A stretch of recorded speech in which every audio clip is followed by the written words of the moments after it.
Ya muraho neza bakunzi ba filime My Daughter.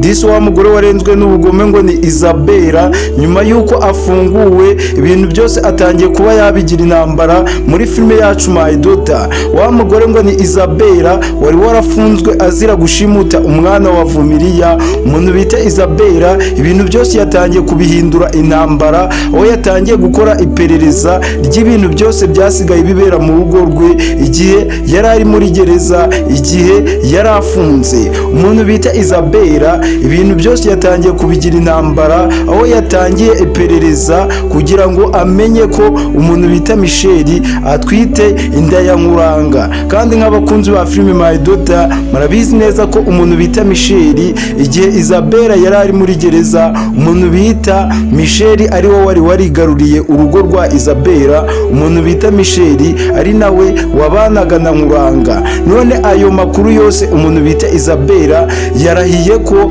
yakaniye ko yose agiye kuyashakisha akayamenya, akamenya ibintu byose byasigaye biri kubera mu rugo rwe igihe yari ari muri gereza. Nk'abakunzi ba filime yacu My Daughter bafite amatsiko yo kumenya niba uyu mugore ngo ni Isabella araza kumenya ko Michel yamuciye inyuma ku mugabo we Nkuranga. Naho umuntu bita Vumiliya utari wizeye neza uburyo papa wa Hanta araza kumwakira, aho umuntu bita Hanta bari baramurahiriye ko atazigera abana na Vumiliya. Abo ngabo nta bandi ni Nkuranga na mama we. Bari barabwiye umuntu bita Hanta ko nta n'umunsi n'umwe bazigera bamwemerera kubana na Vumiliya. Ariko umuntu bita Hanta aza gukoresha ubwenge bwinshi, aza kubona ko papa we yahindutse, yabaye umwana mwiza. Umuntu bita Hanta yaje guhita amuprofita, amubwira igitekerezo cye, amumenera amabanga yose umuntu bita Hanta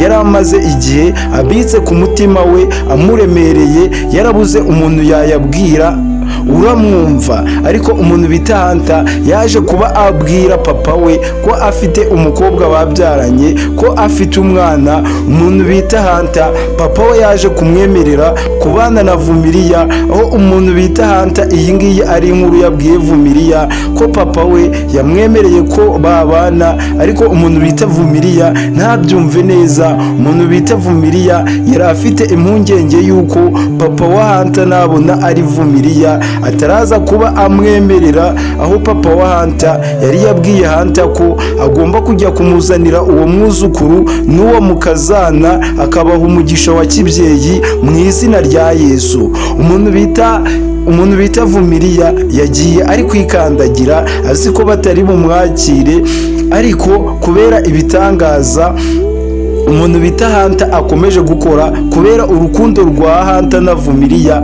rutarimo uburyarya, byarangiye papa wa Hanta yemereye Vumiliya kuba yabana n'umuntu bita Hanta. Ubu tuvugana ni ibyishimo gusa ku muntu bita Vumiliya. Umuntu bita Vumiliya na Hanta bari guserebura intsinzi y'urukundo rwabo, mu gihe umuntu bita Hanta na Vumiliya bari guserebura intsinzi y'urukundo rwabo. Umuntu bita Isabella we murabizi ko yarenzwe n'ubugome, akomeje kugenda akora iperereza, aho ibintu byose agiye kuba abihindura intambara muri filime yacu My Daughter. Aho umuntu bita Isabella yatangiye iperereza abaririza umukozi we bita Jani, aho abenshi umuntu bita Jani akomeje kugenda abashimishije cyane, aho umuntu bita Nkuranga yaje kuba afata Jani ari kuvuga amagambo akomeye cyane, ari kuvuga ko umuntu bita Hanta papa we imyuka mibi yamaze kuba imuvamo,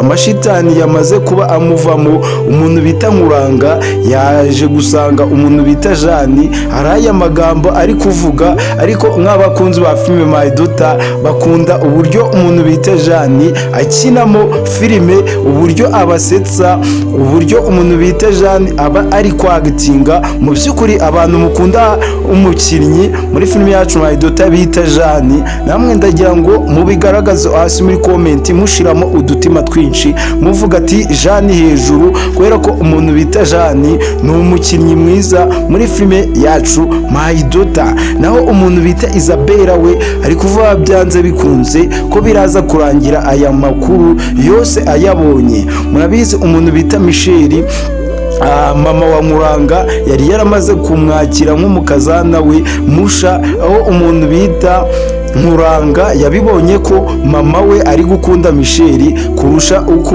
umuntu bita mama wa Nkuranga yakundaga umuntu bita Isabella. Ibyo byose Isabella arabizi neza, ariko umuntu bita Hunter yavuze ko agiye gushira ukuri ahagaragara, hanyuma ukuri kukajya hanze, umuntu bita Nkuranga akamenya ko umwana yarwaniriye, umwana yaharaniraga, umwana yajyaga gushimuta azi ko ari uwe, azi ko urukiko ruri kumurenganya. Umuntu bita Nkuranga agiye kuba yamenya ukuri, amenye ko umwana yari uwa Vumiriya, amenye ko umuntu bita Vumiriya umwana yamubyaranye na Hunter, ukuri gutangire kujye ahagaragara. Nubwo uyu mugore ngo ni Isabella yiyemeje gukora iperereza ngo amenye ibyasigaye biri kubera mu rugo rwe igihe yari ari muri gereza, igihe yari afunzwe, ariko ni hahandi nk'abakunzi ba filime My Daughter, abantu mugenda mureba kure, abantu mugenda mubona aho filime My Daughter iri kwerekeza,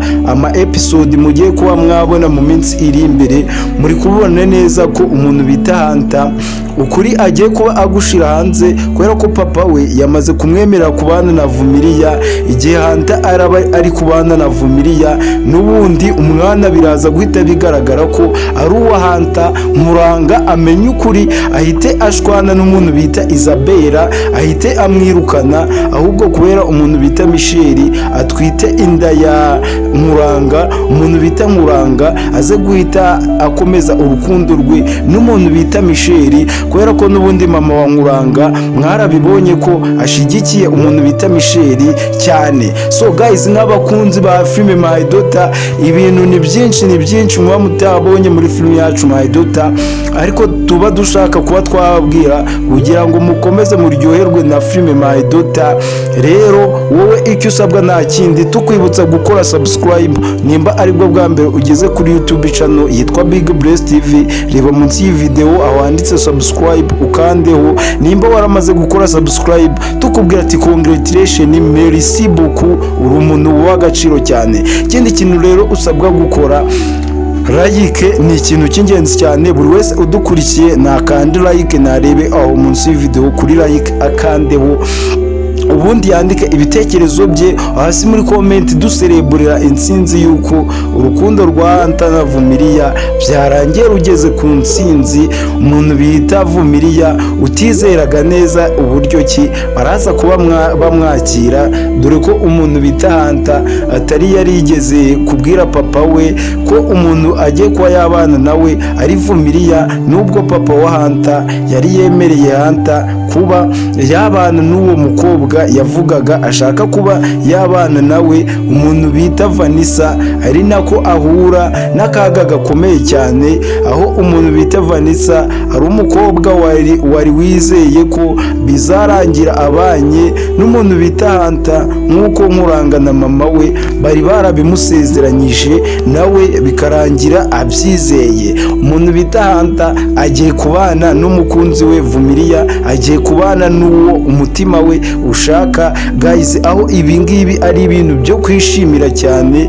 Umukunzi wa filime My Daughter yumva afitiye amatsiko kuba yareba urugo rwa Hunter na Vumiriya uburyo rugiye kuba rwatera imbere. Ikindi kintu giteye amatsiko cyane muri kubibona neza namwe ko umuntu bita Hunter ibye no kubana na Vumiriya ari ibintu byamaze kuba bishirwaho akadomo. Ikintu papa wa Hunter yamaze kuba yemeza, murabizi ko nta muntu ushobora kukivuguruza, nubwo umuntu bita Nkuranga na mama we baraza kwijujuta, ariko papa wa Hunter yamaze kuba ahereza Hunter uburenganzira bwo gukora ibyo ashatse. Guys, rero nk'abakunzi ba filime My Daughter, namwe mugenda mubitekereza neza, mugenda mubona neza neza murabibona ko mu yandi magambo ukuri kwamaze kujya ahagaragara. Nkuranga agiye kuba yamenye neza ko umuntu bita Isabella ariwe wari warashimuse umwana wa Vumiliya, umuntu bita Isabella Nkuranga ahite amwirukana umuntu bita Isabella, ubundi ibibazo byose, ingaruka zose z'ibyaha yagiye akorera Vumiliya zitangire zimujye ku mutwe.